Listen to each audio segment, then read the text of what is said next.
नमस्कार, मैं रियन कुमार आर्या मेरे YouTube channel Oxford gallery Kahalgaon में आपका स्वागत करता हूं।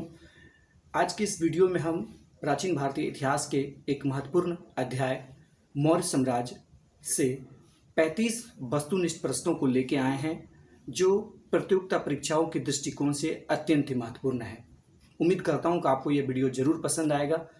और अभी तक जिन छात्रों ने हमारे इस चैनल को सब्सक्राइब नहीं किया है, मैं उनसे अनुरोध करूंगा कि आप सब्सक्राइब वाला बटन दबाकर हमारे चैनल को अवश्य सब्सक्राइब कर लें। इस वीडियो में हम चंद्रगुप्त मौर्य का शासनकाल जो 322 ईस्वी पूर्व से प्रारंभ हुआ था से लेकर 185 ईस्वी पूर्व तक जो उनके मौर्य वंश के अंतिम शासक बृहद्रथ था, उनके बीच का हम वस्तुनिष्ठ प्रश्नों का अध्ययन करेंगे। और हम इसमें जो 3 महत्वपूर्ण शासक हुए थे, चंद्रगुप्त मौर्य, बिंदुसार और अशोक, इसके बारे में हम आपको वस्तुनिष्ठ प्रश्नों के माध्यम से विस्तृत विवरण प्रस्तुत करेंगे। तो चलिए हम प्रश्नों की ओर लेके जाते हैं। तो शुरू करते हैं अपना प्रश्न। और पहला प्रश्न है, मौर्य वंश की स्थापना किसके द्वारा की गई थी? तो मौर्य वंश की स्थापना चंद्रगुप्त मौर्य के द्वारा की गई थी 322 ईस्वी पूर्व में। हमें पता है कि उन्होंने चाणक्य की सहायता से 322 ईस्वी पूर्व में नंद वंश के शासक धनानंद को युद्ध में पराजित कर मौर्य वंश की स्थापना की थी 322 ईस्वी पूर्व में। अगला प्रश्न है, मगध की सत्ता को प्राप्त करने में चंद्रगुप्त मौर्य को किसने सहायता की थी? तो चंद्रगुप्त मौर्य को सहायता करने वाले व्यक्ति थे चाणक्य, जिन्होंने अर्थशास्त्र की रचना की है। और मौर्य वंश के बारे में अर्थशास्त्र में हमें विस्तृत विवरण प्राप्त होते हैं। अगला प्रश्न है, नंद वंश का अंतिम शासक कौन था? तो नंद वंश का अंतिम शासक धनानंद था, जिसे 322 ईस्वी पूर्व में चंद्रगुप्त मौर्य ने युद्ध में पराजित कर मगध पर मौर्य वंश की सत्ता को स्थापित किया था। अगला प्रश्न है, जैन तथा बौद्ध ग्रंथों में चंद्रगुप्त मौर्य को किस कुल का बताया गया है?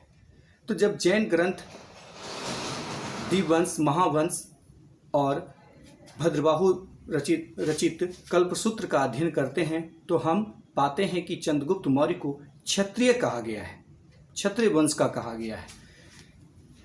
अगला प्रश्न है, मुद्रा राक्षस में चंद्रगुप्त मौर्य को किस कुल का बताया गया है? तो मुद्रा राक्षस की रचना विशाखदत्त ने की है, जो कि धनानंद के दरबार में रहने वाले एक लेखक थे, एक मंत्री थे। उन्होंने विशाखदत्त ने अपनी मुद्रा राक्षस में चंद्रगुप्त मौर्य को विषण अर्थात शूद्र जाति का बताया है, नीच जाति का बताया है। अगला प्रश्न है, चंद्रगुप्त शब्द का प्रयोग किस अभिलेख से प्राप्त होता है? तो रुद्ररामन का एक जूनागढ़ अभिलेख है। उस अभिलेख के अध्ययन से हम पाते हैं कि उस अभिलेख में चंद्रगुप्त शब्द हमें प्राप्त होता है। अगला प्रश्न है कि चंद्रगुप्त मौर्य और सेल्यूकस निकेटर के बीच युद्ध कब हुआ? तो हम जानते हैं कि सेल्यूकस निकेटर जो सिकंदर का सेनापति था, सिकंदर ने जब भारत से वापस जाने लगे थे तो यहाँ के विजित क्षेत्रों को अपने सेनापति सेल्यूकस निकेटर को सौंप कर यूनान वापस चले गए थे। तो सेल्यूकस निकेटर ने इसी बीच 305 ईस्वी पूर्व में मगध के शासक चंद्रगुप्त मौर्य पर आक्रमण कर दिया। दोनों के बीच युद्ध हुए थे और इस युद्ध में सेल्यूकस निकेटर की हार हुई थी 305 ईस्वी पूर्व में।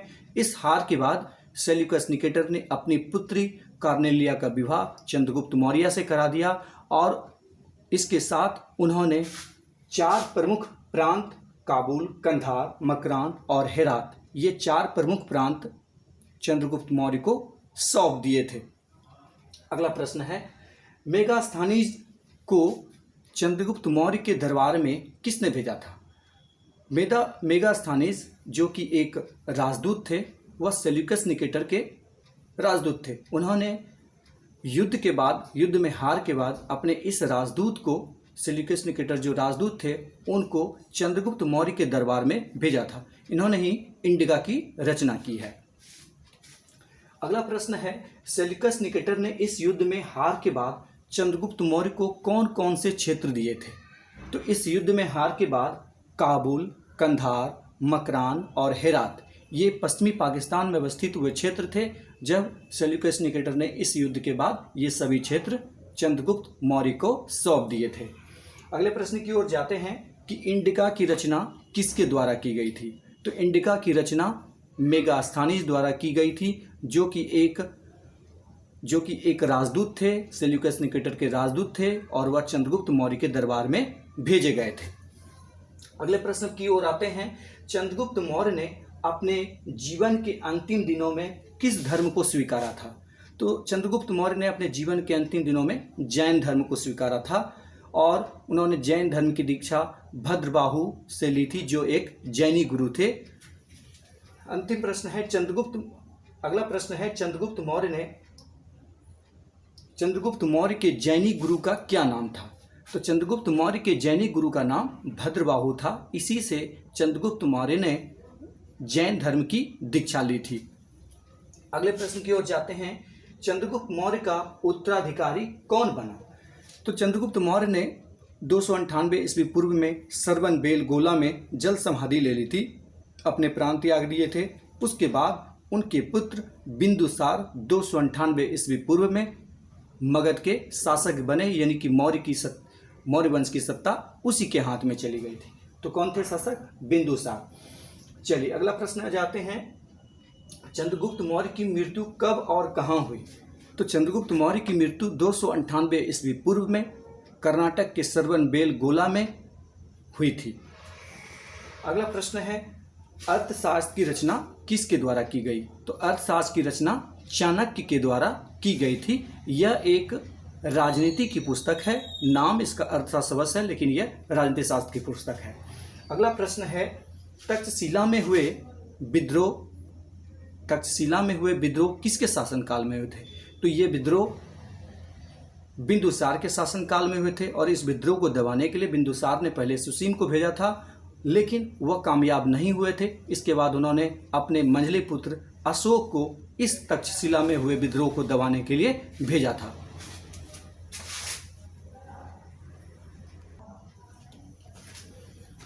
कुछ और प्रश्न जो इसी अध्याय से हैं उसकी ओर हम चलते हैं।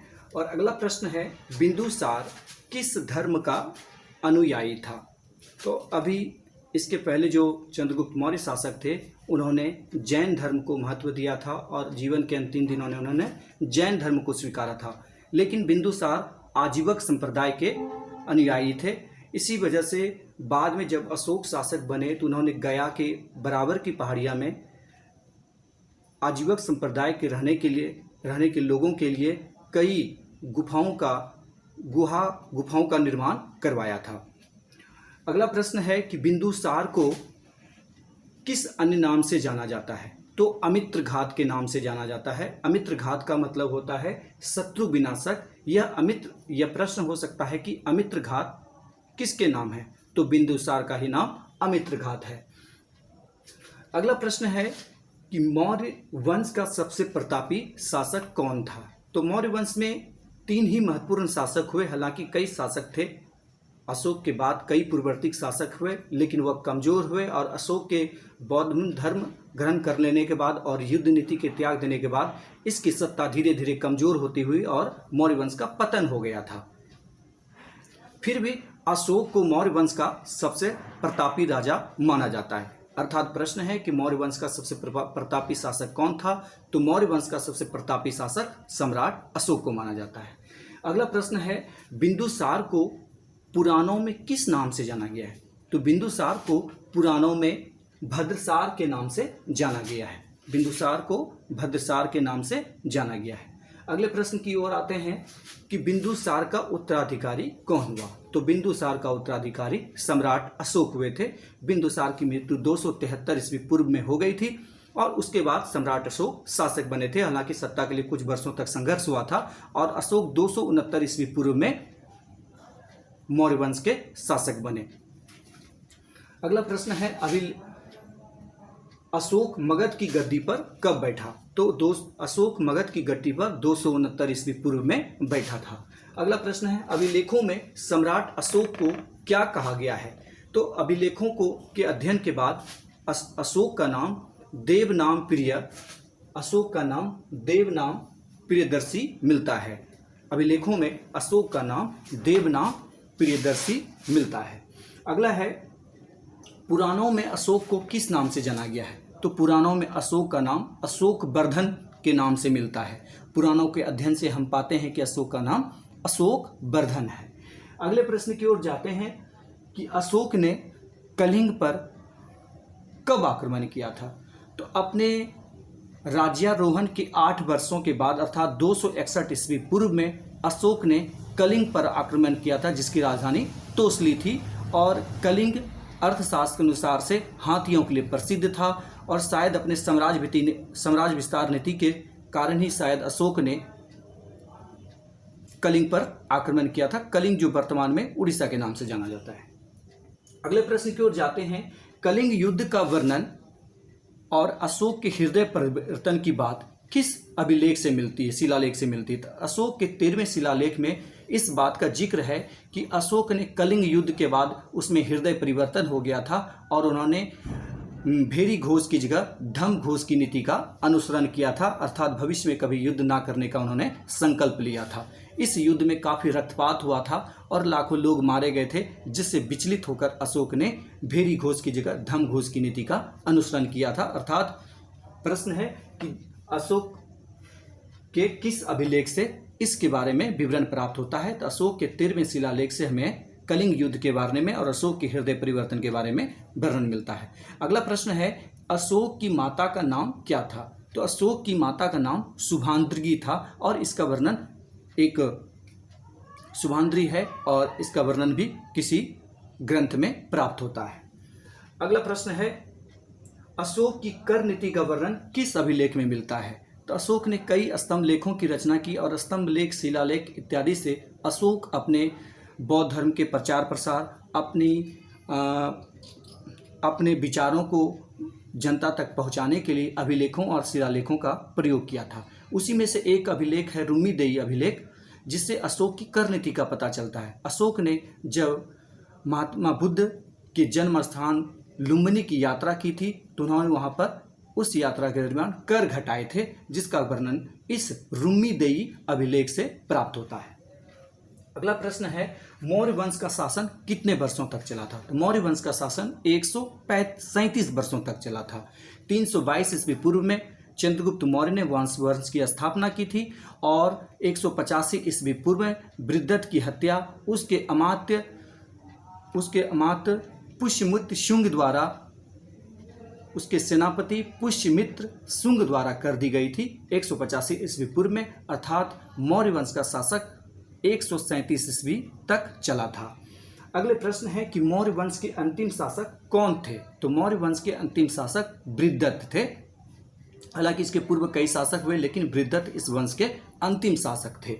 अगले प्रश्न है कि चंद्रगुप्त मौर्य के प्रधानमंत्री कौन थे? तो चंद्रगुप्त मौर्य के प्रधानमंत्री चाणक्य थे, जिसे कौटिल्य या विष्णुगुप्त के नाम से भी जाना जाता है। इन्होंने ही अर्थशास्त्र की रचना की थी। अगला प्रश्न है कि मौर्य साम्राज्य कितने प्रांतों में विभक्त था? तो मौर्य साम्राज्य 5 भागों में विभक्त था। उत्तरापथ, पूर्वी प्रांत, अवंती, दक्षिणापथ और कलिंग। उत्तरापथ की राजधानी पाकिस्तान, उत्तरापथ जो है उसकी राजधानी तक्षशिला थी। प्राच्य की राजधानी पाटलिपुत्र थी। अवंती की राजधानी उज्जैयनी थी। दक्षिणापथ की राजधानी सुवर्णागिरी थी और कलिंग की राजधानी तोसली थी। ये 5 मुख्य प्रांतों में बटे हुए थे, जो चंद्रगुप्त मौर्य से लेकर अशोक और के साम्राज्य की मुख्य बातें थी। अगले प्रश्न की ओर जाते हैं, अशोक ने कलिंग युद्ध के बाद किस धर्म को स्वीकारा था? तो अशोक ने जब कलिंग युद्ध के बाद उसका हृदय परिवर्तन हुआ तो अशोक ने बौद्ध धर्म को स्वीकार कर लिया था और उपगुप्त नामक एक बौद्ध भिक्षु ने उसे बौद्ध धर्म की दीक्षा दी थी। अंतिम प्रश्न है इस वीडियो का